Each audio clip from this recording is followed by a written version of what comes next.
جو دور لوگ ہوتے ہیں تو ان کے لیے اب تو فیسلٹیز آ گئی ہیں کہ وہ آن لائن سارا کام دیکھ سکتے ہیں۔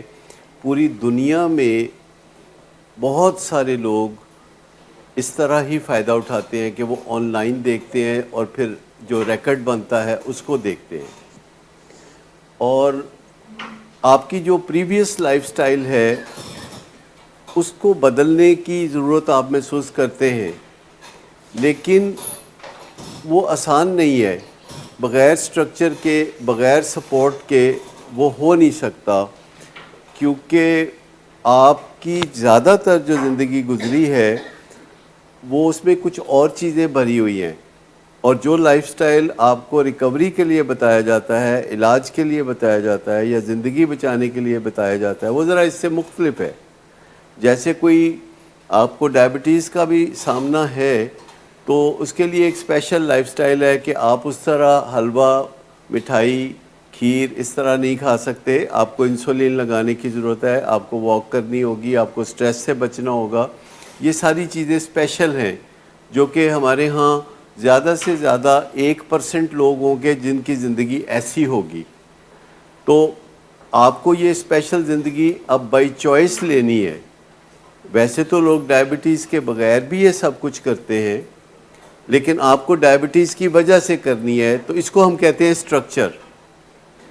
سٹرکچر میں آپ کی بلڈ شوگر چیکنگ بھی شامل ہے، اسی طرح یہاں یورین چیکنگ شامل ہے، ٹینشن مینجمنٹ اس میں شامل ہے، اور آپ کو سوچنے کی ضرورت ہے کہ آپ کو کس طرح زندگی میں آگے بڑھنا ہے۔ لیکن سوچنا ایک بہت زبردست کام ہے جو کہ بندہ کر نہیں پاتا، عموماً تھک جاتا ہے، سوچنے سے بہت تھکتا ہے بندہ، اور یہ تھکنا محاورتاً نہیں ہے، یہ حقیقت میں سوچنے سے بندہ تھکتا ہے، کیونکہ جب ہم نہیں سوچ رہے ہوتے تو ہم تقریباً 50-60 کیلریز خرچ کر رہے ہوتے ہیں دماغی طور پر 1 گھنٹے میں، اور جب ہم سوچ رہے ہوتے ہیں تو ہم 400 کیلریز خرچ کر رہے ہوتے ہیں 1 گھنٹے میں۔ یعنی اگر کوئی آپ فزکس کیمسٹری کی کتاب پڑھ رہے ہیں تو جسے سمجھنے کی ضرورت ہے، جس میں سوچنا پڑتا ہے، تو وہ بہت سی انرجی خرچ ہوتی ہے، اور یہ وزن کم کرنے کا ایک شاندار طریقہ بھی ہے کہ اگر آپ 5-6 گھنٹے پڑھتے ہیں تو آپ مور دین 1200 کیلریز، یعنی ایسی چیز پڑھنا جسے سمجھنا پڑے، یعنی ایسی چیز پڑھنا جیسے میں نے فزکس کیمسٹری کی مثال دی ہے، اور جتنا زیادہ مشکل سبجیکٹ آپ پڑھ رہے ہوں گے جیسے کہ نیورولوجی، سائیکائٹری یا میتھمیٹکس، اتنا ہی کیلریز زیادہ خرچ ہوں گی، جیسے 400 کیلریز پر آور۔ لیکن اگر آپ کوئی کہانیوں کی کتاب پڑھ رہے ہوں یا کوئی نظم غزل پڑھ رہے ہوں تو اس میں ہو سکتا ہے کہ آپ کو 70-80 کیلریز کی ضرورت ہو پر آور۔ تو جس قسم کی آپ سٹڈی میں ہوتے ہیں، جس میں سوچ بچار جتنی انوالو ہوتی ہے اتنی کیلریز زیادہ خرچ ہوتی ہیں، اور عام طور پر جب انسان سوچتے ہیں تو وہ بڑی جلدی تھک جاتے ہیں، اور جب وہ تھک جاتے ہیں تو وہ واپس ایسی زندگی کی طرف لوٹ جاتے ہیں جس میں سوچنا نہیں پڑتا، جیسے گاڑی چلانا، جیسے ہنڈیا پکانا، یا جیسے میوزک سننا، یا جیسے گپ شپ کرنا، یا جیسے ہینگ آؤٹ کرنا، یا کسی ریسٹورنٹ میں کھانا کھانا، یا چیٹنگ کرتے رہنا لوگوں سے، اور سناؤ پھر کی حال ہے۔ تو اس طرح کے سارے کام ہیں جس میں سوچ بچار نہیں کرنی پڑتی، اس میں بندہ تھکتا نہیں، آٹو پائلٹ پہ بندہ تھکتا نہیں۔ اور آٹو پائلٹ ویسے ہماری سہولت کے لیے ہے، اگر آٹو پائلٹ نہ ہوتا تو ہمیں بہت کاموں میں مشکلات پیش آتی، آرڈینری کاموں پہ ہمیں اپنی بہت زیادہ انرجی خرچ کرنی پڑتی۔ تو ہماری زندگی میں کچھ کام ہیں جن میں ہمیں سوچنے کی ضرورت پڑتی ہے، اور کچھ کام ہیں جن میں ہمیں سوچنے کی خاص ضرورت نہیں پڑتی، جیسے روزمرہ کام۔ اور کچھ پروفیشنز ایسے ہیں جس میں لوگوں کو سوچنے کی ضرورت نہیں پڑتی، کچھ پروفیشنز ایسے ہیں جس میں سوچنے کی ضرورت پڑتی ہے۔ جیسے ہمارا پروفیشن ہے تو ہمیں سوچنے کی ضرورت پڑتی ہے، کیونکہ ہمیں روز نئے نئے چیلنجز آتے ہیں۔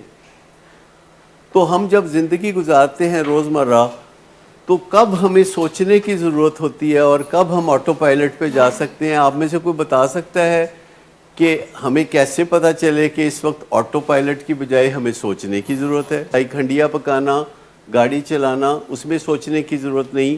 لیکن جب کریونگ ہو رہی ہوتی ہے کہ میں پراٹھے کھا لوں یا میں کوئی ڈرگ کر لوں تو سوچنے کی ضرورت ہوتی ہے، اور سوچنا اس وقت بہت مشکل ہو جاتا ہے. بندہ آٹو پائلٹ پہ چلا جاتا ہے. آٹو پائلٹ کا مطلب ہے کہ کسی کو کال کیا کہ مجھے ڈرگ دے جاؤ، اور وہ کتنا نارمل ہے، اس میں سوچنے کی ضرورت نہیں، وہ آٹو پائلٹ ہے. آپ کو جو ڈرگ ریلیٹڈ یا ایڈکشن ریلیٹڈ ایکٹیویٹی ہے وہ اتنی دفعہ آپ نے کی ہوتی ہے کہ اس کے بارے میں سوچنا نہیں پڑتا، اور اس کریونگ کو فائٹ کرنا، اس کے خلاف چلنا، اس میں سوچنا پڑتا ہے. اور سوچنا اس وقت آپ کے لیے ممکن نہیں ہوتا کیونکہ سوچنے کی آپ کو عادت نہیں ہے. سوچنے کی تو عادت نہیں ہے. تو مجھے بتائیے کہ کون لوگ ہیں جن کو عام طور پر سوچنے کی عادت ہوتی ہے اور کون لوگ ہیں جن کو سوچنے کی عادت نہیں ہوتی. اگر آپ کسی کے گھر میں 2-4 دن مہمان رہے تو آپ کو کیسے پتہ چلے گا کہ اس بندے کو سوچنے کی عادت ہے اور اس بندے کو سوچنے کی عادت نہیں ہے؟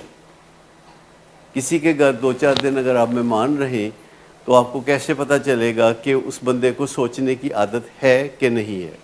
جیسے ریڈنگ اس دن مینشن کیا تھا کہ اگر وہ بندہ پڑھتا لکھتا نظر آتا ہے تو ظاہر بات ہے جو چیز بھی آپ پڑھیں گے اس کے لیے کچھ نہ کچھ سوچنا پڑتا ہے. اور اگر آپ ایسا سبجیکٹ پڑھتے ہوئے کسی کو دیکھیں کہ جس کے لیے بہت سوچنا پڑتا ہے، جیسے میتھمیٹکس یا سائیکالوجی، سائیکائٹری، نیورولوجی، اگر یہ کرتا ہے تو وہ سوچ رہا ہے. یا کوئی وکیل ہے تو اپنے وکالت کے بارے میں پڑھ رہا ہے کیونکہ اس نے عدالت میں جا کے جج کو بتانا ہے کہ یہ کیس میں میرے یہ دلائل ہیں. تو اگر کوئی وکیل ہوگا تو وہ عدالت میں جب پیش ہوتا ہے، اس نے 4 مقدمات میں پیش ہونا ہے تو اس کو 4 گھنٹے تو پڑھنا پڑے گا. لیکن اگر کوئی ماں باپ ہوں جن کا پیارا بیٹا نشے کی بیماری میں مبتلا ہو اور وہ کچھ کتابیں پڑھتے نظر آئیں تو کیا یہ بھی فائدہ مند ہوگا؟ اپنی ویل بینگ بھی کر رہے ہوں اور بچے کے لیے پڑھ بھی رہے ہوں. تو یہ جو مسئلہ یہاں لکھا ہوا ہے، پور decision making, trouble in articulating your emotions and feelings, تو کیا اگر وہ پڑھتے لکھتے نظر آئیں گے تو یہ پور ڈیسیژن میکنگ جو ہے اس سے بچ سکیں گے؟ کیونکہ جب آپ کوئی ڈیسیژن کرنا چاہتے ہیں اور آپ کے پاس کوئی گائیڈ لائنز نہیں ہوتی اور آپ کبھی ایسے سوچتے ہیں، کبھی ایسے سوچتے ہیں، کبھی یہ کرنے کا سوچتے ہیں، کبھی وہ کرنے کا. مجھے بتائیے کہ جن والدین کو اپنے پیارے کے نشے کی زندگی سے اسے نجات دلانا ہے تو ان کی ڈیسیژن میکنگ عام طور پر کیسی ہوتی ہے؟ جو کہ وہ ڈیسیژنز کر رہے ہوتے ہیں اس کے ساتھ. جو بچہ نشہ کرتا ہے اور اپنے آپ کو تکلیف میں مبتلا کرتا ہے اور اپنے گھر والوں کو بھی تکلیف میں مبتلا کرتے ہیں، تو ان کے گھر والوں کی ڈیسیژن میکنگ کیسی ہوتی ہے اس بچے کے حوالے سے؟ چلیں ہم یوں کہہ دیتے ہیں کہ ہر قسم کا گھر، جنرلی اسپیکنگ، اس گھر میں پی ایچ ڈی ہو سکتے ہیں، اس گھر میں ایم اے پاس ہو سکتے ہیں، اس گھر میں نوجوان بڑی عمر کے لوگ، اس گھر میں لڑکے، خواتین، مرد حضرات، سارے لوگ ہو سکتے ہیں. دا بیسٹ پاسبل گھرانہ ہو تو وہ اپنے بیٹے کے نشے کی بیماری کے بارے میں ڈیسیژن کیسے کریں گے؟ چلے نشے کی بیماری کو چھوڑتے ہیں. اگر بیسٹ پاسبل گھرانہ ہو، بہترین گھرانہ ہو، اور ان کے گھر میں کوئی ڈائبٹیز کا مریض ہو اور انہوں نے گھر سے باہر بات نہیں کرنی اور اپنے ڈائبٹیز کے مریض کے بارے میں انہوں نے فیصلے کرنے ہیں، تو وہ کیا فیصلے کر رہے ہوں گے، کیسے فیصلے کر رہے ہوں گے؟ مطلب ڈائبٹیز کا مریض ہے، ٹائپ 1 ڈائبٹیز کا مریض ہے جس کی عمر 12 سال ہے، اور گھر والے جو ہے کسی سے باہر رابطہ نہیں کر رہے، کوئی معلومات نہیں لے رہے، خود اپنی کامن سینس سے انہوں نے کوئی فیصلہ کرنا ہے، کیا کریں گے؟ نہیں، جب وہ غلط ڈیسیژن لیتے ہیں اور کھپ کھپیا ہوتا ہے اور کامیابی نہیں ملتی تو تب وہ روگی ہو جاتے ہیں. اگر ہم صحیح ڈیسیژن کریں اور ہمیں کامیابی مل جائے تو پھر ہم روگی نہیں ہوتے. نیت ان کی بہت پیاری ہوتی ہے لیکن وہ کامن سینس سے جو ڈیسیژن لے رہے ہوتے ہیں وہ ٹھیک نہیں ہوتے, جس سے کامیابی نہیں مل رہی ہوتی, اور اس ناکامی کی چوٹوں سے وہ روگی ہو جاتے ہیں, اور جب وہ روگی ہو جاتے ہیں تو پھر ڈیسیژن میکنگ میں ٹربل آ جاتا ہے, ڈیسیژن میکنگ غلط ہو جاتی ہے. تو ایٹ بیسٹ ان کو کیا کرنا چاہیے آج کے زمانے میں زندگی گزارتے ہوئے, چاہے وہ کم پڑھے لکھے ہوں یا زیادہ پڑھے لکھے ہوں, ایٹ بیسٹ وہ کیا کر سکتے ہیں؟ جی گوگل کر سکتے. گوگل کس نے؟ اچھا, اگر گوگل پہ جائیں گے تو کچھ رہنمائی ملے گی, کیونکہ جب آپ لکھیں گے کہ میرا بیٹا آئس کرتا ہے واٹ شوڈ آئی ڈو, تو وہ آپ کو کچھ فوری طور پر کروڑوں کی تعداد میں ویب سائٹس آئیں گی, آرٹیکلز آئیں گے, ویڈیوز آئیں گی, اور آپ ان کے عنوان کو دیکھ کے چیک کریں گے اور دیکھیں گے کہ ان کی سورس کیا ہے, اور وہ دیکھیں گے تو آپ کو رہنمائی مل سکتی ہے کہ یہ کریں اور یہ نہ کریں, یا کسی ڈاکٹر سے رابطہ کریں, یا علاج کا کتنا رول ہے وہ سمجھیں, آپ کا کتنا رول ہے وہ سمجھیں, تو آپ پٹری پہ چڑھ سکتے ہیں. میں پاکستان کی بات نہیں کر رہا, میں WHO کی بات کر رہا ہوں, یونائٹڈ نیشنز کی بات کر رہا ہوں, امریکہ کی سرکاری ویب سائٹ نائڈا کی بات کر رہا ہوں جو گورنمنٹ آف امریکہ کی ہے, NCADD کی بات کر رہا ہوں, جن کی ہمیشہ آرٹیکل سب سے اوپر آتے ہیں, کیونکہ جتنا اتھینٹک آرگنائزیشن ہوگی اتنا ہی آرٹیکل وہ اوپر آنا شروع ہو جائے گا, جو اتھینٹک نہیں ہوگی وہ تو نیچے آنا شروع ہو جائے گا. تو پہلے 100 لنک جو ہوتے ہیں اگر آپ ان کو دیکھتے ہیں اور آپ دیکھتے ہیں کہ کسی یونیورسٹی کی ویب سائٹ ہے, کیا یہ منیسوٹا کی ویب سائٹ ہے, کیا یہ نیو یارک یونیورسٹی کی ویب سائٹ ہے, کیمبرج کی ہے, کہاں کی ہے, یوٹا کی ہے, وہ نہیں, وہ تو بتائیں گے نا کہ علاج کے لیے جائیں, کیونکہ جہاں بھی آپ یہ لکھیں گے کہ میرے بیٹے کو آئس ایڈکشن ہے تو وہاں لکھا ہوگا کہ خود یہ کریں اور ساتھ کسی سائیکالوجسٹ سے, ڈاکٹر سے رابطہ کریں, NA میٹنگ سے رابطہ کریں, وہ آپ کو کوئی رہنمائی تو دیں گے نا. جو بات ہم سمجھاتے ہیں, میں آپ کو بتاؤں, سب سے پہلے ہمارے مریض سمجھتے ہیں, ان کے بعد ان کے گھر والے سمجھتے ہیں. یہ میں آپ کو بتاؤں کہ ان کے بعد گھر والے سمجھتے ہیں, کیونکہ یہ بہت کمپلیکیٹڈ بیماری ہے, اور یہ بات سمجھنا ڈیلی بیسس پہ ضروری ہے کہ نیور ڈیولپمنٹس ہوتی ہیں ان کو سمجھنا, کیونکہ جو علاج 1980 میں ہوتا تھا وہ 1990 میں نہیں ہوتا, جو 1990 میں ہوتا ہے وہ 2000 میں نہیں ہوتا, اور جو 2000 میں ہوتا تھا وہ اب نہیں ہوتا, کیونکہ سوال وہی ہے پر جواب بدل گئے, جواب بدل جائیں گے. ہمیشہ آپ کے پاس دیکھیے, ہمیشہ آپ کے پاس ایک سوال تھا کہ کسی سے دور بات کرنی ہے, یہ کوئی طریقہ ہونا چاہیے. تو سب سے پہلے وہ ٹیلی گرام کا طریقہ آیا جس میں ٹک ٹک ٹک ٹک کرتے تھے, اس کے بعد پھر وہ ٹیلی فون کا طریقہ آ گیا, پھر یہ موبائل کا طریقہ آ گیا, پھر کئی طریقے آگے بات کرنے کے, واٹس ایپ کا طریقہ آ گیا جو کہ ایک بالکل مختلف طریقہ ہے, اور فیس بک پہ بھی آپ کال کر سکتے ہیں, وہ ایک اور مختلف طریقہ ہے. زوم پہلے اسکائپ تھی, اب جو آپ زوم آ گیا, اسکائپ میں 2 بندے ڈالتے تھے تو وہ کمزور ہو جاتا تھا, زوم میں آپ 50 بندے ڈالیں تو وہ بڑا اچھا کام کرتا ہے. تو سوال تو وہی ہے کہ ہم لوگ بات کرنا چاہتے ہیں, جواب یہ ہے کہ بات کرنے کا یہ ایک نیا طریقہ ہے, تو جواب بدل جاتے ہیں اور یہ بدلتے رہیں گے, جواب ہمیشہ بدلتے رہیں گے. مثلا اولاد ہے, ماں باپ کو پریشان کرتی ہے, اور اس کا جواب یہ تھا کہ ان کو پھینٹی لگائی جائے. 1950 میں یہ جواب تھا, 1960 میں یہ جواب تھا کہ پھینٹی لگائی جائے, بہت اچھا کام ہو جائے گا. پھر پتہ چلا کہ نہیں, وقت بدل گیا ہے, جواب بدل گیا ہے, تو پھینٹی کو لوگوں نے چھوڑ دیا. لوگوں نے کہا کہ نہیں, یہ تو اچھا طریقہ نہیں ہے, جس کا مطلب ہے کہ جواب بدل گیا. کہتے ہیں بات چیت کرنی چاہیے, تو اب ہم کہتے ہیں کہ بات چیت کرنی چاہیے, پھینٹی نہیں لگانی چاہیے, اور بات چیت کرنے کے طریقے یہ ہیں. تو آگے کچھ نہ کچھ ہم بتاتے رہتے ہیں کہ کیسے بات چیت کریں, اور خاص طور پر جو ہم سوچنے پہ بہت زور دیتے ہیں, جیسا ہم سوچنے کے بارے میں کہتے رہتے ہیں کہ سوچیں سوچیں سوچیں, اور پیشنٹ سے آگے سوچیں. اگر آپ نے پیشنٹ سے پیچھے سوچا تو پھر بات نہیں بنے گی, اس سے آگے سوچیں. اب پیشنٹ کیا سوچ رہا ہے, آپ کا پیارا کیا سوچ رہا ہے, آپ کو کیا پتا, لیکن میں آپ کو بتاؤں کہ وہ کوئی ایسی حرکت کرتا ہے جو کہ آپ دیکھتے ہیں تو آپ کو پتہ چلتا ہے کہ وہ کیا سوچ رہا ہے، اور وہ اس کے منہ سے کوئی بات نکلتی ہے جو آپ سنتے ہیں تو آپ کو پتہ چلتا ہے کہ اچھا یہ یوں سوچتا ہے. تو وہ میری ایک دوست سے بات ہو رہی تھی، ظاہر ہے کلائنٹ ہی ہیں لیکن اب دوست ہو گئے ہیں، بات ہو رہی تھی اور وہ یوں تھا کہ ان کے بیٹے کی گاڑی سے شراب کی کوئی چھوٹی چھوٹی بوتلیں ہوتی ہیں سیمپل ٹائپ، وہ نکلی. ویسے وہ نشہ کرتا ہے، ابھی کاؤنسلنگ ہو رہی ہے، علاج میں چل رہا ہے. تو یہ ایک نیا شگوفہ آ گیا کہ اس کی گاڑی کی ٹرنک سے وہ بوتلیں نکل آئیں. تو اس کی والدہ نے پوچھا کہ یہ بوتلیں، کہتا ہے وہ میرے پاس لوگ آ کے تو سیمپل چھوڑ جاتے ہیں تو میں اپنے دوستوں کو دے دیتا ہوں، میرے نہیں ہیں اماں جی. اور پھر ساتھ اس نے ماں کو گلے لگایا، پیار کیا، اماں جی میرے نہیں ہیں. تو ماں بھی مطمئن ہو گئی.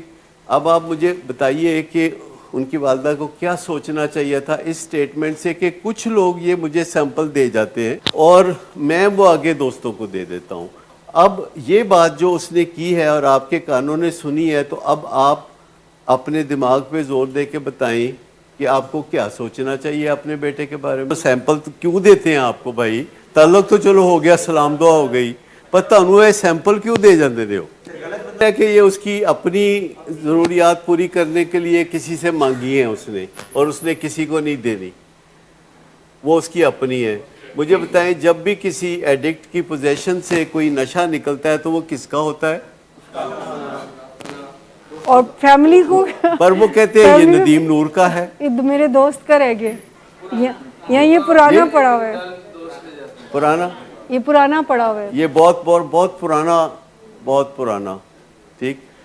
تو میں نے ان سے پوچھا، میں نے کہا بھائی بات سنیں کہ اگر آپ کو پتہ ہو کہ کوئی آپ کا واقف ہو، رشتہ دار ہو، آپ کے شہر میں رہنے والا ہو، ملنے ملانے والا ہو، اور وہ کھانے پینے میں آپ کی طرح احتیاط نہ کرتا ہو، کیونکہ وہ بڑی احتیاط کرتے ہیں اور حلال گوشت دور دور سے جا کے خرید کے لاتے ہیں، تو میں نے کہا اگر کوئی آپ کا واقف ہو اور وہ بتاتا ہو کہ وہ ہر جگہ سے چکن اور مٹن کھا لیتا ہے، وہ KFC کا بھی کھا لیتا ہے اور کہتا ہے کہ میں نہیں سوچتا کہ حلال ہے کہ حرام ہے، میں بس کھا لیتا ہوں، تو میں نے کہا جب آپ عمرہ کر کے واپس آئیں گے تو اس کے لیے مسلح، تسبیح اور کھجوریں لے کے آئیں گے کہ نہیں؟ آب زمزم لائیں گے کہ نہیں اس کے لیے؟ اچھا لائیں گے تو اس کو دیں گے تو کیا بنے گا اس مسلح کا، اور کیا بنے گا اس آب زمزم کا، اور کیا بنے گا ان کھجوروں کا اور تسبیح کا؟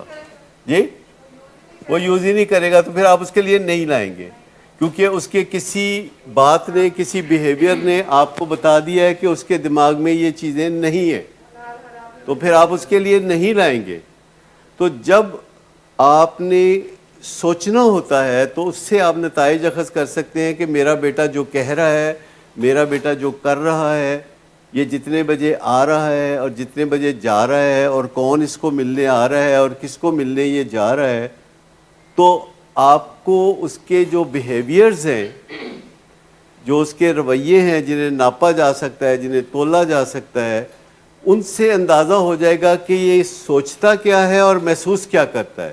کیونکہ وہ بتائے گا نہیں کہ میں سوچتا کیا ہوں، وہ بعض اوقات بتائے گا کہ میں محسوس کیا کرتا ہوں، لیکن وہ یہ نہیں بتائے گا کہ میں سوچتا کیا ہوں. یہ آپ کی اپنی ذمہ داری ہے کہ آپ پتہ چلائیں کہ وہ سوچتا کیا ہے. کیونکہ کیا آپ یہ سوچتے ہیں کہ آپ کا بچہ جو نشے کا مریض ہے وہ یہ سوچتا ہے کہ میری خوشی کا دار و مدار نشے پہ ہے، ایک نارمل زندگی پہ نہیں ہے، وہ یہ سوچتا ہے؟ کیا آپ کو پتہ ہے کہ آپ کا بچہ یہ سوچتا ہے کہ میری خوشی اور اطمینان کا جو دار و مدار ہے وہ نشے پہ ہے؟ وہ آپ کی خوشی کی خاطر 4 دن اس ضرورت سے رک سکتا ہے، وہ 8 دن رک سکتا ہے، وہ 1 مہینہ رک سکتا ہے، آپ اس کے ارد گرد گھیرا ڈال کے اس کو روک سکتے ہیں. جب وہ مجبور ہو جائے گا، جب اس کی ول پاور ڈاؤن ہو جائے گی، تو وہ کیا کرے گا؟ وہ نشہ کرے گا، کیونکہ اس کو پتہ ہے کہ میری خوشی کا دار و مدار، میرے اطمینان کا، میرے کانفیڈنس کا، میری ساری ایکسٹیسی کا جو انحصار ہے وہ نشے پہ ہے. تو ہمیں اس عقیدے پہ بات کرنی ہوگی اس سے, اور دکھانا ہوگا کہ آپ کی خوشی کا دار و مدار نشے کی بجائے اور چیزوں پر بھی ہو سکتا ہے, اور پھر اس پہ ثابت کرنا ہوگا, پھر اسے کنونس کرنا ہوگا, پھر اسے ٹولز دینے ہوں گے کہ تم اب نشہ کیسے چھوڑو. اور جب کوئی بندہ کہتا ہے کہ آئندہ میں نشہ نہیں کروں گا تو یہ وربل کمٹمنٹ ہے. جب کوئی بندہ کہتا ہے کہ میں یہ چینج کر دوں گا, میں یہ یوں کر لوں گا, میں یہ یوں کر لوں گا, تو یہ ایک وربل کمٹمنٹ ہے. اور وربل کمٹمنٹ صرف آپ ایک دفعہ مانتے ہیں, وربل کمٹمنٹ صرف ایک دفعہ مانتے ہیں. دوسری دفعہ آپ وربل کمٹمنٹ کے ساتھ اٹیچ کر دیتے ہیں بیہیورل کمٹمنٹ, کہ وہ کہتا ہے کہ میں اب نشہ نہیں کروں گا, تو آپ کیا بیہیورل کمٹمنٹ اس کے ساتھ لگائیں گے؟ جو بندہ کہتا ہے کہ میں یہ کام نہیں کروں گا تو آپ مان لیتے ہیں, اور پھر وہ کام کرتا ہے, تو اگلی دفعہ جب وہ وعدہ کرتا ہے تو آپ زبانی وعدے کے ساتھ کوئی رویہ اٹیچ کرتے ہیں, کوئی برتاؤ اٹیچ کرتے ہیں, جو کہ آپ دور کھڑے ہو کے دیکھ سکیں کہ وہ بندہ کر رہا ہے کہ نہیں کر رہا.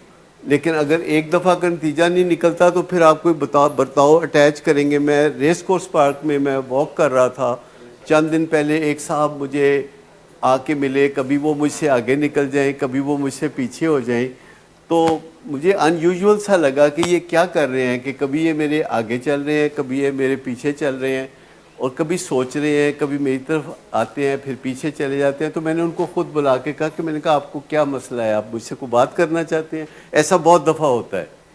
کہتے ہیں ہاں میں آپ سے بات کرنا چاہتا ہوں. میں نے کہا ہاں کیجئے بات. کہتے ہیں جی میں آپ کا شکریہ ادا کرنا چاہتا ہوں, آپ کی ایک ویڈیو میں نے بات سنی تھی, اس سے میری زندگی بن گئی. تو میں نے کہا کہ کون سی بات سنی تھی اور کیا زندگی بن گئی؟ کہتے ہیں آپ بات کر رہے تھے کہ کوئی اگر وربل کمٹمنٹ کرے تو ایک دفعہ مانو, اور دوسری دفعہ پھر آپ وربل کمٹمنٹ نہ مانو, کوئی بیہیویئر اس کے ساتھ اٹیچ کرو, اور وہ بیہیویئر جب آپ اس کے ساتھ اٹیچ کرو گے اور وہ بیہیویئر بھی پورا کرے اور ساتھ کمٹمنٹ بھی کرے, تو پھر آپ اس پہ بھروسہ کر کے آگے چلو. میں نے کہا آپ کے ساتھ کیا ہوا؟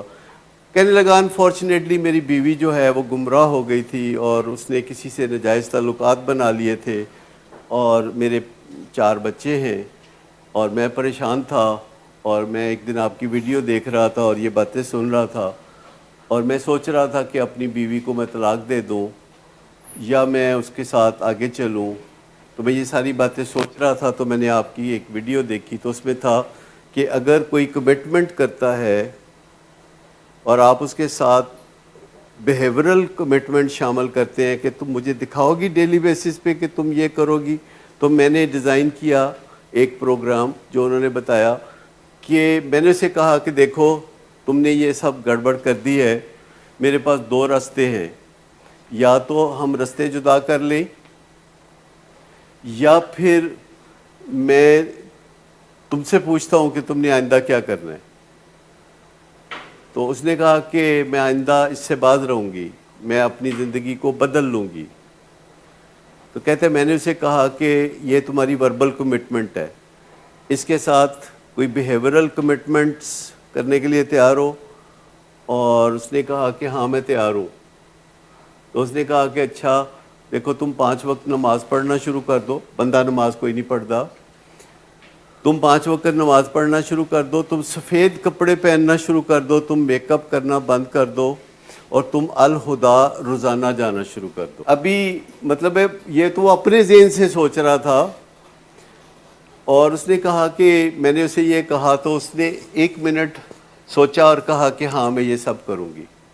اس نے کہا کہ جس دن تم ان میں سے کوئی چیز نہیں کرو گی وہ پہلا موقع ہوگا کہ میں تمہیں چھوڑنے کے بارے میں سوچوں گا, جس دن تم 2 چیزیں نہیں کرو گی وہ دوسرا موقع ہوگا, اور جس دن تم 3 چیزیں نہیں کرو گی میں تمہیں چھوڑ دوں گا.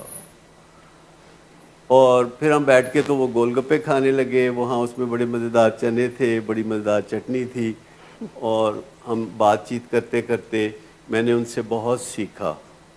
اور ان کہتے ہیں اب 3 سال ہو گئے ہیں, کہتے ہیں میری زندگی آسان ہو گئی ہے, اور جو میری بیوی ہے وہ الہدا کی ایک ٹرینر ہے, وہ درس دیتی ہے, سارے شہر کی خواتین آ کے تو اس سے درس لیتی ہیں، اور میں وہ اس چیز کو بہت آپ کو میں معترف ہوں کہ آپ سے میں نے یہ سیکھا تھا، تو جس سے میری گھریلو زندگی بچ گئی، بچوں کی زندگی بچ گئی، اور ایک جو بیوی ہے جو گمراہ تھی اس نے لوگوں کی زندگیوں میں اجالا اور روشنی پیدا کرنا شروع کر دی۔ میں نے پوچھا آپ کہاں رہتے ہیں؟ اس نے مجھے بتایا کہ وہاں فلاں۔ میں کہ وہاں سے ہم گزرتے تھے رمضان میں تو سڑک بند ہوتی تھی، اتنی گاڑیاں کھڑی ہوتی تھیں۔ کہتے وہی جگہ وہ میری بیوی کا ہی درس ہوتا تھا، تو سارے شہر کی خواتین وہاں آ کے تو وہ ان سے اخلاق اور ان سے روشنی اور ان سے رستے تلاش کرتی۔ تو میں کتنے دن سے آپ کے مگر لگا ہوا تھا اور میں پیچھے چل رہا تھا، میری ہمت نہیں ہو رہی تھی آپ سے بات کرنے کے لیے، تو آج میں نے کہا میں بات کر کے ہی جاؤں گا۔ تو میں آپ کو بتاؤں کہ جو بیہیورل کمٹمنٹ ہے وہ اصل کمٹمنٹ ہے۔ جیسے میں بات کر رہا تھا کہ ایک بندہ نشہ بیچتا ہے، کہتا ہے آئندہ نہیں بیچوں گا، آپ مان لیتے ہیں آپ خطا کھائیں گے۔ آپ سے بتائیں کہ تم آئندہ نہیں بیچو گے تو کیا تم کوئی بیہیورل کمٹمنٹ دینے کے لیے تیار ہو؟ کیا میں تمہاری پولیس میں شکایت کر دوں کہ مجھے تم پہ شک ہے؟ کیونکہ یہ کہنے سے کوئی گرفتار نہیں ہوتا، یہ کہنے سے کوئی مسئلہ پیدا نہیں ہوتا، لیکن ایک بندے کی نیت کا پتہ چلتا ہے کہ پولیس کو پتہ ہے کہ مجھ پہ شک میرے گھر والے کرتے ہیں۔ اور اس کے بعد اگر کوئی بندہ یہ پہلا قدم صحیح اٹھاتا ہے تو اللہ تعالیٰ تو ہم سے صرف پہلا قدم صحیح اٹھانے کی ڈیمانڈ کرتا ہے، باقی کے قدم جو ہے وہ اس میں ہماری انگلی پکڑ لیتا ہے۔ اگر ہم پہلا قدم جو ہے، اور اگر ہم پہلا قدم نہیں اٹھاتے تو کچھ بھی نہیں ہوتا، کیونکہ اللہ کا قانون اس طرح ہے، اللہ کا قانون اس طرح ہے کہ ہم پہلے کچھ کرتے ہیں تو اللہ بعد میں کچھ کرتا ہے۔ تو وہ بڑا افسر ہے، وہ چھوٹی چھوٹی ڈیٹیلز میں نہیں جاتا، چھوٹے موٹے کام آپ کرتے ہیں تو پھر وہ آپ کا بڑا کام کر دیتا ہے۔ سو وربل کمٹمنٹ کو بھول جائیں۔ جب کوئی بندہ نشئی ہوتا ہے، چاہے وہ ورکہولک ہو، چاہے الکوہلک ہو، چاہے وہ فوڈ ایڈکشن کے اندر مبتلا ہو، یا وہ گیمبلنگ میں ہو، یا شاپنگ ایڈکشن میں ہو، یا کسی چیز میں بھی وہ مبتلا ہو، وہ کمٹمنٹ پوری نہیں کر سکتا، وہ مجبور ہے۔ اس کی مرضی ہی تو بیمار ہے جو خود اس پہ نہیں چلتی اور وہ دوسروں پہ چلاتا ہے، اس کی مرضی ہی بیمار ہے۔ تو جو بیسٹ پالیسی یہ ہے کہ جو بندہ ایڈکشن میں ہو وہ اپنی مرضی کو سائیڈ پہ رکھ کے اپنے گھر والوں کی مرضی پہ چلے، اپنے دوستوں کی مرضی پہ چلے، سچے دوستوں کی مرضی پہ، اور اپنے معالج کی مرضی پہ، اپنے سائیکالوجسٹ کی مرضی پہ، اپنے رشتہ داروں کی مرضی پہ چلے، اپنی مرضی پہ نہ چلے۔ اور گھر والے اگر روگی نہیں ہونا چاہتے، روگی کا مطلب کو ڈیپینڈنٹ، گھر والے اگر کو ڈیپینڈنٹ نہیں ہونا چاہتے تو وہ اپنے نشئی کی مرضی پہ نہ چلے۔ اس گھن چکر میں سے نکل آئیں کہ اس کی بات مانیں گے تو یہ ہماری بات مانے گا، اس گھن چکر میں سے نکل آئیں کہ ہم اس کی بات مانیں گے تو پھر یہ ہماری بات مانے گا، آپ اس کی بات مانیں گے وہ آپ کی بات کوئی بھی نہیں مانے گا۔ ہمیں سوچنے اور فیصلہ کرنے کے درمیان کا رستہ مشکل لگتا ہے تو ہمیں اپنے دماغ میں روشنی لانی ہوگی علم کی، ہمیں اس شعبے کے ماہرین سے سیکھنا ہوگا۔ اور آج کل تو محتاجی کوئی نہیں ہے، آپ انٹرنیٹ دنیا کی سب سے بڑی لائبریری ہے، ٹو دی پوائنٹ آپ اصل مسئلے تک پہنچ سکتے ہیں، صحیح ڈیسیژن آپ کر سکتے ہیں جب آپ کا ڈیٹا صحیح ہو۔ یہ سمپل سی بات کہ وہ سوچتے ہیں اور ڈیسیژن تک نہیں پہنچتے، یہ بہت تھکا دینے والا کام ہے۔ اور ان کی ول پاور بڑی مضبوط ہے، انہوں نے آپ کی خاطر سگریٹ چھوڑے ہیں اور ہوپ فلی آج بھی چھوڑے ہوئے ہیں۔ تو اس کا مطلب ہے ول پاور تو اچھی ہے، پر ول پاور خالی کافی نہیں ہوتی، ان کو اور زیادہ لرن کرنے کی ضرورت ہے تاکہ اپنے ہیرے جیسے بیٹے کی وہ مدد کر سکیں۔ اور آپ سب ہیرے جیسے بیٹے ہیں اور آپ کے والدین نے آپ کی مدد کرنی ہے، اور اس کے لیے ہم آپس میں ہاتھ ملا کے آگے بڑھتے ہیں اور آپ کو یہ بتاتے ہیں کہ دیکھیے سوچنا اور آٹو پائلٹ پہ جانا، ان دونوں گیئرز کے درمیان ہماری زندگی ہوتی ہے۔ کب سوچنا ہے اور کب آٹو پائلٹ پہ جانا ہے، یہ ایک خوبصورت کمبینیشن ہوگی. مجھے بتائیے کہ جب آپ مسجد میں نماز پڑھنے جاتے ہیں تو مولوی پنجگانہ نماز میں آپ کو نماز پڑھنے کی ترکیب بتاتا ہے؟ نہیں بتاتا. جب آپ جمعے کی نماز پڑھنے جاتے ہیں تو امام مسجد آپ کو جمعے کی نماز پڑھنے کی ترکیب بتاتا ہے؟ نہیں بتا. جب آپ عید کی نماز پڑھنے جاتے ہیں تو کیا آپ کا امام آپ کو عید کی نماز پڑھنے کے بارے میں بتاتا ہے؟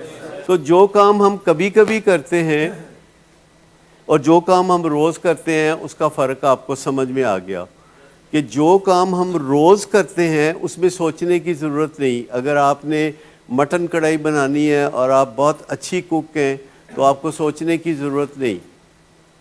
لیکن اگر آپ کا بیٹا جو ہے وہ نشے کی بیماری میں مبتلا ہے اور روزانہ چکر دیتا ہے آپ کو، تو پھر آپ کو سوچنے کی ضرورت ہے اور پھر اس ٹریپ سے نکلنے کی ضرورت ہے کہ اس کے گیمز جو ہیں ان کو سمجھنے کی ضرورت ہے، اس کے جو گیمز کے رولز ہیں ان کو سمجھنے کی ضرورت ہے. اور اس کے رولز پتہ کیا ہیں کہ تسی بہترین اخلاق دا مظاہرہ کرو، آپ ہمیشہ سچ بولیں، آپ ہمیشہ قربانیاں دیں، آپ ہمیشہ مجھ سے پیار کریں، میرے کو کوئی امید نہ رکھنا، میرے تے نہ رہنا، جاگتے رہنا. وہ کس طرح تیزی سے لاڈلا بنتا ہے، میں تو بہت سیکھتا ہوں اپنے، میرے پیشنٹ تو میرے اساتذہ ہیں، کس طرح تیزی سے وہ لاڈلا بن جاتا ہے، کس طرح تیزی سے لاڈلا بنتا ہے. کبھی آپ نے غور کیا؟ ایسے چٹکی بجاتے دل مو لیتا ہے، کس طرح وہ لاڈلا بنتا ہے. لیکن گل کتنے جا کے مکدی پھر جب وہ آپ اسے لاڈلا بنا لیتے ہیں تو پھر ایک دن آتا ہے کہ آپ اسے لعنت ملامت کر رہے ہوتے ہیں. ایسے لاڈلا بنانے کا کیا فائدہ جس کا انجام یہ ہو کہ آپ اسے لعنت ملامت کر رہے ہیں. تو اتنا کام رکھیں، میٹھا اتنا ڈالیں جتنا ڈالنا چاہیے. زیادہ لاڈلا بنانے کی بھی نہیں ضرورت. کبھی کوئی بات ماننے والی ہوئی تو مان لی، زیادہ تر باتیں نہ ماننے والی ہیں، کیونکہ اس کے اندر اس کا ایک بیسٹ فرینڈ ہے جو آپ کا بیسٹ فرینڈ نہیں ہے. اس کے اندر ایک بیسٹ فرینڈ ہے جو اس کو بتا رہا ہوتا ہے کہ اصل گل تو میں کراں گا، مننی تو میری ہے، باقی سارے دی سندا رہو، پر مننی تو میری ہے. بس چار میں سے ایک. لیکن جس کی کریونگ ہو اس کی چار چو ایک بھی کوئی نہیں. ہاں، جن کی کریونگ ختم ہو جائے ان کی چار میں سے ایک. جو عام بچے ہیں جو نشہ نہیں کرتے، جو مسائل پیدا نہیں کرتے، چار میں سے ایک. اب جسٹ امیجن، میں یہ کہہ رہا ہوں کہ جو بچے بالکل اسٹریٹ ہیں، اسکول جاتے ہیں، گھر کا کام کرتے ہیں، اسکول کا کام کرتے ہیں، وہ بچے جو کسی طرح کا ٹربل نہیں کرتے، نہ گڑبڑ کرتے ہیں، نہ برگر کرتے ہیں، کچھ بھی نہیں کرتے، ان کی بات چار میں سے ایک. اور اگر کوئی ایڈکٹیو بیہیویئر کا مظاہرہ کرتا ہے تو اس کو بتا دیں کہ ابھی کچھ نہیں، تاکہ اسے پریکٹس ہو جائے کہ جب بات نہیں مانی جاتی تو کیسے اپنے دل کو سمجھاتے ہیں، جب بات نہیں مانی جاتی تو کیسے گزارا کرتے ہیں. تو یہ غور کرنے کی بات ہے. اور ایون میاں بیوی کو بھی ایک دوسرے کی بات، نارمل میاں بیوی ہنسی خوشی رہتے میاں بیوی، چار میں سے دو باتیں، اپنی چار میں سے تین، اور کسی سٹرکچر کی چاروں باتیں مان لینی ہے. سٹرکچر سے مراد ہے ریلیجن، سٹرکچر سے مراد ہے قانون، سٹرکچر سے مراد ہے معاشرے کے رسم و رواج، وہ چار میں سے چاروں مان لیں. ہاں، معالج بھی سٹرکچر کی بات کرتا ہے تو چار میں سے چاروں مان لیں. لیکن آسان نہیں ہے، مشکل ہے، کیونکہ جب ہم بچہ پیدا کرتے ہیں بڑی خوشی ہوتی ہے، بہت خوشی ہوتی ہے. بندہ کہتا ہے اس کی چار میں سے 9 باتیں مانیں، دل کرتا ہے. ٹیکا لگا ہوتا ہے، ماں کو ٹیکا لگا ہوتا ہے، ماں کا بھی قصور کوئی نہیں ہے. اللہ تعالیٰ ایسا ٹیکا ٹھوکتا ہے کہ بچے کے دیوانے ہو جاتے ہیں ماں باپ.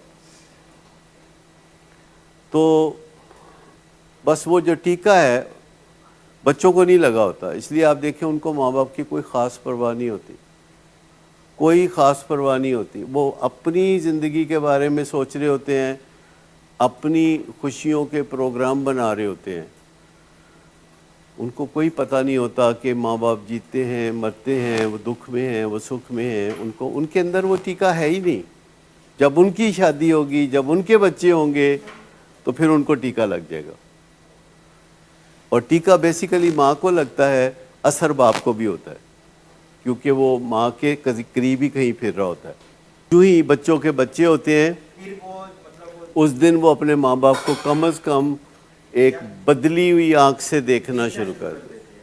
یہ بالکل صحیح بات ہے آپ کی کہ انہیں پتہ چل جاتا ہے کہ یہ رشتہ کیا ہوتا ہے. پہلے ان کو یونیلیٹرل، پہلے جب تک ان کے اپنے بچے نہیں ہوتے تو وہ یونیلیٹرل رشتے کو سمجھتے ہیں، جو میرا رشتہ میرے ماں باپ سے ہے. جب میرے بچے ہو جاتے ہیں تو پھر میں بائی لیٹرل ریلیشن شپ کو سمجھتا ہوں کہ میرا ریلیشن شپ میرے ماں باپ سے اور میرے بچوں سے کیا. سوچنے کی عادت ڈالیں، جس کے لیے بیسٹ پاسبل طریقہ یہ ہے کہ وہ جو پزل نہیں ہوتے مزے مزے کے، تو وہ پزل حل کرنا شروع کر دیں، کم از کم دماغ چلنا شروع ہو جائے گا. یا بہتر یہ ہے کہ جس معاملے میں آپ کو مدد کی ضرورت ہے اس سے ریلیٹڈ کوئی کتاب پڑھنے کی کوشش کرے. پڑھے گا، ایک کتاب پڑھے گا، پھر وہ گوگل پہ جائے گا، پھر وہ اپنا فکر کرے گا، پھر اس کو اپنا گھاٹا پتہ چل جائے گا، پھر اپنا کوئی نہ کچھ تو وہ پھر فکر میں مبتلا ہو جائے گا. اس کی زندگی اسے پتہ چل جائے گا کہ خطرے میں ہے. لیکن یہ جو سوچنا ہے اور یہ جو آٹو پائلٹ پہ جانا ہے، یہ قدرت کا ایک خوبصورت نظام ہے تاکہ آپ کی سوچ فریش رہے. زیادہ تر 80% آپ آٹو پائلٹ پہ رہتے ہیں، روزمرہ کام، روٹین کے کام، اور 20% آپ سوچوں میں اگر چلے جائیں تو اس سے بہت کامیابی ملے گی. اس کو 80-20 رول بھی کہتے ہیں کہ 20% آف دی ٹائم آپ سوچیں اور اپنے اندر کوئی الارم سیٹ کریں کہ جیسے آپ کا یو پی ایس جب اس کی بیٹری ختم ہونے والی ہوتی ہے تو ایک آواز آنی شروع ہوتی ہے. کیا ہوتی ہے وہ آواز؟ مطلب وہ کیا کہہ رہی ہوتی ہے آپ کو؟ بیٹری ڈاؤن ہے، بیٹری ڈاؤن ہے، بیٹری ڈاؤن ہے.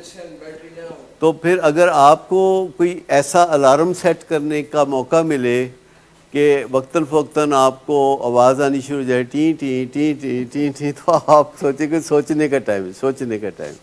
لیکن فی الحال آپ کیا کر سکتے ہیں کہ آپ فجر کی نماز پڑھیں تو 15 منٹ سوچ لیں، پھر آپ ظہر کی نماز پڑھیں تو 15 منٹ سوچ لیں، اور عشاء تک یہی کام کریں تو 1.25 گھنٹہ بنتا ہے. تو بہت ہے 1.25 گھنٹہ اگر آپ سوچیں، اس کے علاوہ کچھ نہ کریں. اپنے اندر سے روشنی لیں کہ اچھا میں نے یہ کیا تھا تو یہ نتیجہ نکلا تھا، اگر میں اپنا طریقہ کار بدلوں تو شاید میرا نتیجہ بدل جائے. سیم کام کرتی رہوں میں اور میں مختلف نتیجہ ایکسپیکٹ کروں تو یہ پاگل پن ہوگا. سو کہیں نہ کہیں ہم شو مانگ لیتے. اس کو آپ سمجھتے ہیں جو بیہیورل کمٹمنٹ ہے اس کو کہا جا سکتا ہے کہ شو مانگ لیتے ہیں. ایک بندہ کہتا ہے جی میں بہت آپ کا گہرا دوست ہوں اور میں آپ کے لیے آسمان سے تارے لا سکتا ہوں، اور آپ کہتے ہیں کہ گلاس پانی تے پیا، تو شو مانگ لی نا آپ نے. کہتا ہے پانی نہیں پیا سکتا، صرف تارے توڑ کے لے آ سکنا، وہ بھی اگلے سال. ایک چانس ہی ملنا چاہیے نا. دیکھیں ہمیشہ ہمارے مریض کہتے ہیں کہ مجھے ایک چانس دے، تو ایک چانس پہ تو ہم منع نہیں کر رہے ہیں. اب بات یہ ہے کہ آپ کہہ رہے ہیں نا ایک چانس دیں، تو ایک چانس کا مطلب، ایک کا مطلب کیا ہوتا ہے انگریزی میں؟ 1. فارسی میں ایک کیا ہوتا ہے؟ عربی میں کیا ہوتا ہے؟ واحد. مطلب ایک کا مطلب کسی زبان میں 35 دفعہ تو نہیں ہوتا نا. تو ایک کا مطلب کسی زبان میں 65 دفعہ تو نہیں ہوتا نا میرے بھائی. جب بھی مریض یہ کہتا ہے یا تو اس کو کہنا چاہیے کہ مجھے 2000 چانس دیں، تو ہم کہہ چلو جی تانوں 2000 چانس. تھوڑی دیر پہلے آپ نے کہا مجھے ایک چانس دیں، تو ہم ابھی ایک چانس کے بارے میں فیصلہ نہیں کر پائے تو آپ 2 چانس مانگ رہے ہیں. دیکھیے ایک بات تو یہ ہم نے آج آپ کو سمجھانے کی کوشش کی کہ ایک چانس دیں، دوسرا چانس نہ دیں. دوسری بات اس سے بھی مشکل ہے کہ اپنے مریض سے آگے سوچے. یہ بڑا مشکل ہے. اپنے مریض سے آگے سوچیں. وہ یہاں سوچ رہا ہے تو آپ اس سے آگے چل رہے ہو. یہ منزل تو بہت بعد میں آئے گی نا، سوچنے سے آئے گی، سوچنے سے آئے گی نا. سوچنے سے آئے گی نا، سوچنے سے آئے گی کہ آیا ہم نے یہ کام کرنا ہے کہ نہیں کرنا. یہ تو پہلے سوچنے آئے گی کہ ہم نے اس سے آگے چلنا ہے.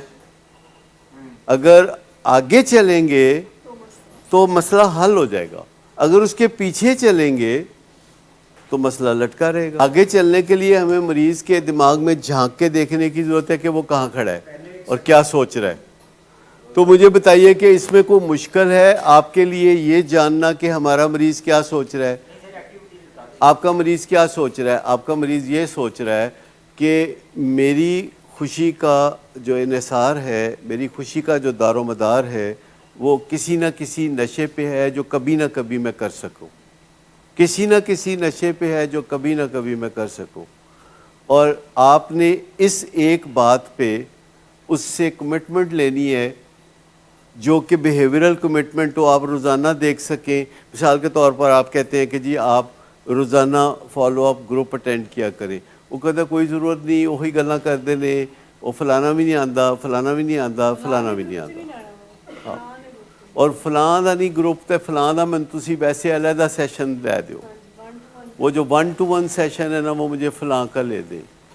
اور وہ میں آپ کو بتاؤں کہ ایک چیز جو اس کی راہ میں سب سے بڑی رکاوٹ بنتی ہے وہ ہے تاریخی ہچکچاہٹ.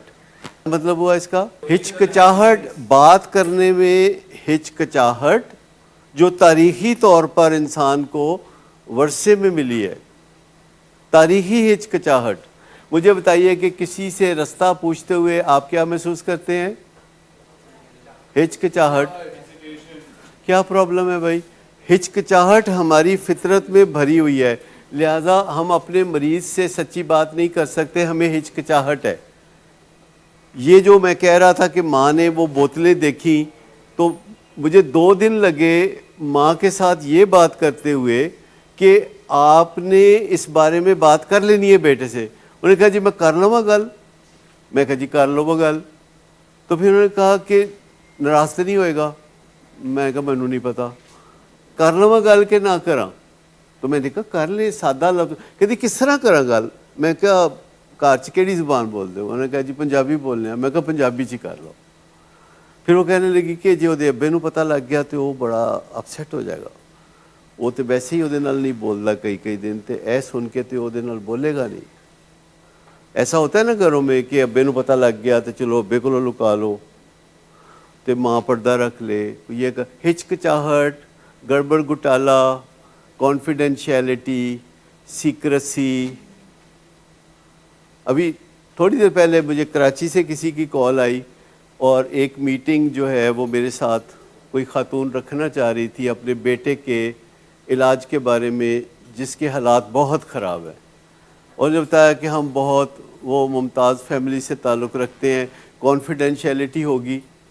میں کہا میرا ایسا بھائی کوئی وعدہ نہیں ہے، تہاڈی مرضی. یہ تو کانفیڈینشیلٹی تو ہوندی ہے ضرور. میں کہا جی وہ پھر تسی جتھے ہوندی ہے اتھے ٹر جاؤ. کانفیڈینشیلٹی کوئی نہیں، مجھے نہیں پتا، مجھے کوئی ضرورت نہیں ہے کسی کو بتانے کی، مجھے کوئی ضرورت نہیں ہے کسی کو کہنے کی، آپ کو بھی کوئی ضرورت نہیں ہے کہ مجھ سے وعدے لیں. بھائی کی بات بہن کو نہیں کرنی، ماں کی بات باپ کے سامنے نہیں کرنی، بچے کی بات گھر میں نہیں کرنی. میرے پاس لوگ مشورہ کرنے آتے ہیں تو سب سے پہلے پتہ کہتے ہیں میں باہر چلا جاؤں تسی یہ نال گل کر لو. میں کہا تسی نامحرم ہو، تسی باہر چلے جاؤ، تسی بیٹھو اتنے آرام نال، تسی بات باہر کا دلی جانا ہے، بیٹھو کول بیٹھ کے گل کرو. تو وہ جو تاریخی ہچکچاہٹ ہے کہ کر لواں گل کہ رہن دواں. میں کسی اور کے ڈاکٹروں کی نہیں بات کر رہا، ہمارے ڈاکٹر جو ڈائبٹیز کے علاج میں خدمات انجام دے رہے ہیں، تو جب کوئی مریض آتا ہے جس کا HbA1 ہوتا ہے اور وہ پوچھتا ہے کہ میری ڈائبٹیز زیادہ تو نہیں، تو کہتا ہے نہیں تھوڑی جی، بس تھوڑی جی ہے، معمولی جی. تو مجھے بتائیے کہ جب ڈائبٹیز کسی کی بہت زیادہ ہے اور ڈاکٹر کو وہ پوچھ رہا ہے کہ میں نے دس دیو کہ میری ڈائبٹیز زیادہ ہے کہ تھوڑی جی ہے، تو اس کو بتا دیں جتنی ہے کہ بھئی یہ زیادہ ہے یا تھوڑی ہے، یا ایک ہی جواب رکھ لیں جو سب کو دے لیں کہ ڈائبٹیز ہوتی ہے، یہ تھوڑی یا زیادہ نہیں ہوتی. تو نکلیں ان چیزوں میں سے. بات کرنی ہے سمپل ورڈز میں کر لیں، چہرے پہ ٹینشن لائے بغیر کر لیں. دکھی ہوئے بغیر کر لیں, غصہ کیے بغیر کر لیں, سادہ سا سوال کر لیں کہ یہ یوں ہے, اور اس کے بارے میں پوچھ لیں کیا, کیوں, کہاں, کیسے, کس طرح, کب, اس طرح کی باتیں کو معصوم بن کے پوچھ لیں, اور پھر آپ اسے کہیں کہ بھئی میں سوچ رہی ہوں, تم بھی سوچو. لیکن جب ہم بات کرتے ہیں گھر میں نشے کی بیماری پر, تو ہم چاہتے ہیں کہ اج گل مکا دینی ہے, اج کٹی کٹا کٹ دینا ہے. 8 بجے رات بات شروع کرتے ہیں, سویرے 4 بجے تک بات چلتی ہے, اس کے بعد سب تھک ہار کے ٹوٹ کے تو جا کے سو جاتے ہیں. پھر 2 مہینے ایک دوسرے کو دیکھتے نہیں. 2 منٹ بات کر لیں, 1 منٹ بات کر لیں, دن میں 5 دفعہ کر لیں, تاکہ ریپیٹیشن کا اثر ہو. اور یہ نہ سوچیں کہ کوئی بھی گمبھیر مسئلہ ایک ہی سٹنگ میں حل ہو جائے گا. نہیں, ایک سٹنگ میں مسئلے نہیں حل ہوتے, کم از کم 5 سٹنگ, نہیں تو 21 سٹنگ, نہیں تو اللہ طول چلتا رہے گا کام. مسئلے حل کرنے ہیں تو بات بھی چلتی رہے گی. میاں بیوی کے مسئلے 69% مسئلے جو میاں اور بیوی کے درمیان ہوتے ہیں ان کا کوئی حل نہیں ہے, گزارا کرنا پڑتا ہے. 69% ایویڈنس بیسڈ میں آپ کو بات بتا رہا ہوں, ریسرچ بیسڈ بات بتا رہا ہوں کہ میاں بیوی کے درمیان جو مسئلے ہوتے ہیں ان میں سے 69% مسئلے بالکل حل طلب نہیں ہوتے. 31% حل طلب ہوتے ہیں, ادھر توجہ دے دیں, 69% کو چھوڑ دیں. تو گوگل کرنے سے پتا چلے گا کہ یہ مسئلہ حل ہو سکتا ہے کہ نہیں ہو سکتا.